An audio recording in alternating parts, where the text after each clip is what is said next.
کسی بھی بندے کی قبر میں یا کسی صاحب مزار میں یا کسی اللہ والے کی قبر پہ یا کسی بڑے کی قبر مزار پہ بیٹھ کر اگر آنکھیں بند کرے گا، سر جھکائے گا اور چند بار یہی پڑھے گا تو یا وہ نظر آ جائیں گے یا پھر پوری کی پوری زندگی ان سے گفتگو، ان سے باتیں اور ان سے حالات اور ان سے واقعات اور ان سے لینا اور ان سے پوچھنا اور ان سے فائدہ اور ان سے استفادہ، یہ سب شروع ہو جائے گا۔ اگر آپ میرا اور میری نسلوں کا تصور کر لیں گے پھر فائدہ تجربہ کر لینا، دیکھ لینا۔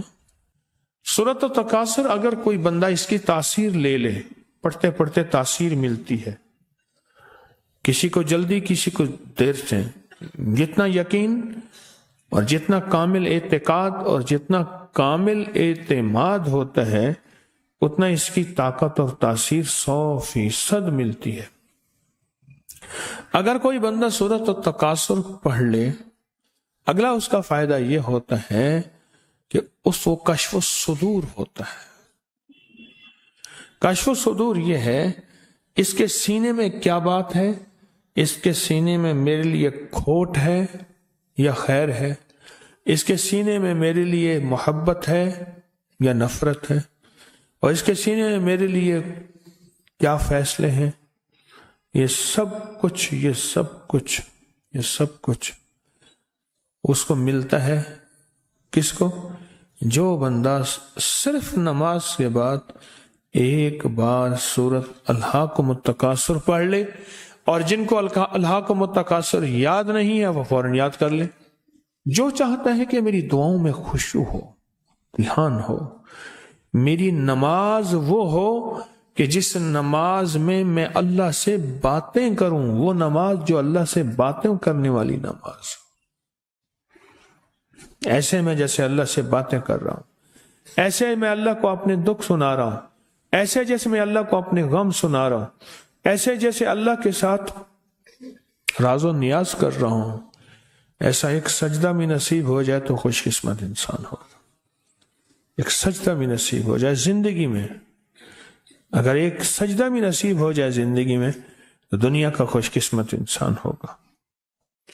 اور جو سورۃ الہاکم التکاثر پڑھتا ہے، سورۃ الہاکم التکاثر، اس کی زندگی میں نماز میں خشوع، دھیان، سجدوں میں دھیان، دنیا کا کتنا خوش قسمت انسان۔ حضرت عباس رضی اللہ تعالیٰ عنہ سے کسی نے پوچھا، آپ یہ بتائیں کہ ولی کون ہے؟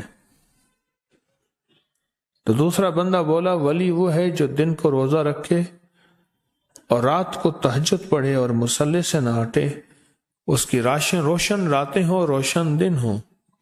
وہ نہیں، عباس رضی اللہ تعالیٰ عنہ نے فرمایا نہیں، تو فرمایا آپ ہی فرما دیجئے کہ ولی کسے کہتے ہیں؟ فرمایا ولی وہ ہے جو گناہوں سے بچ گیا، ولی وہ ہے گناہوں سے بچ گیا۔ اب اس میں ایک سوال یہ ہے کہ یا اللہ، میں بے بس ہوں، تو بے بس نہیں۔ یہ الہاکم التکاثر اس وقت کام آتی ہے جب انسان 100% بے بس ہو جائے۔ یا اللہ، میں نیک بننا چاہتا ہوں، تیرا دوست بننا چاہتا ہوں، تیرا ولی بننا چاہتا ہوں، تیرا قرب چاہتا ہوں، تیری معرفت چاہتا ہوں، تیری محبت چاہتا ہوں اور تیرا ساتھ لینا چاہتا ہوں۔ اے اللہ، تم مجھے اپنا ساتھ دے دے اور مجھے اپنا ساتھ دے دے، ساتھ دے دے۔ اور ہوں بے بس، میرے پیچھے نفس اور شیطان ہے، میرے پیچھے شیطانی دنیا ہے۔ اے اللہ، میں تیرا دوست بننا چاہتا ہوں اور تیرے مدینے والے کملی والے کے دوست کا دوست بننا چاہتا ہوں۔ اے اللہ، میں کیسے کروں؟ میں بے بس ہوں، تو بے بس نہیں، میں بے بس ہوں، تو بے بس نہیں۔ تو اسی لمحے میں اللہ پاک جل شان ہو، اسی لمحے میں اللہ جل شان ہو اپنی مدد کو اس کے ساتھ سورۃ التکاثر کی وجہ سے شامل کر دیتے ہیں۔ سورت تکاثر کی وجہ سے، سورت الہاکم التکاثر کی وجہ سے اس کے ساتھ شامل کر دیتے ہیں۔ اللہ کہتے ہیں میرے بندے تو بے بس ہے، تو نے مجھے اپنے ساتھ ملایا ہے، بتا شیطان طاقتور ہے یا میں طاقتور ہوں، نفس طاقتور ہے یا میں طاقتور ہوں، جذبے طاقتور ہے میں یہ طاقتور ہوں، نیگیٹیوٹی طاقتور ہے یا میں طاقتور ہوں، تو اللہ ہی طاقتور ہے، وہ تو اللہ ہی طاقتور ہے، اللہ ہی طاقتور ہے۔ اور جو اللہ کی طاقت اور اللہ کی قوت کو اپنی رحمت کے ساتھ، اللہ کی رحمت اس کے ساتھ شامل ہو جائے تو اس سے بڑی نعمت اور سعادت کیا ہوگی، اس سے بڑی نعمت اور سعادت کیا ہوگی۔ کہتے ہیں نماز میں جب خیالات کی بھرمار ہو جاتی ہے تو میں اگلی رکعت میں سورت تکاثر پڑھ لیتا ہوں، سورت فاتحہ کے بعد سکون آ جاتا ہے۔ کہتے ہیں سورت الہاکم التکاثر پڑھنے سے گناہوں سے چھٹکارا ملتا ہے۔ کتنی دفعہ؟ ہر نماز کے بعد ایک بار بس سورت الہاکم التکاثر۔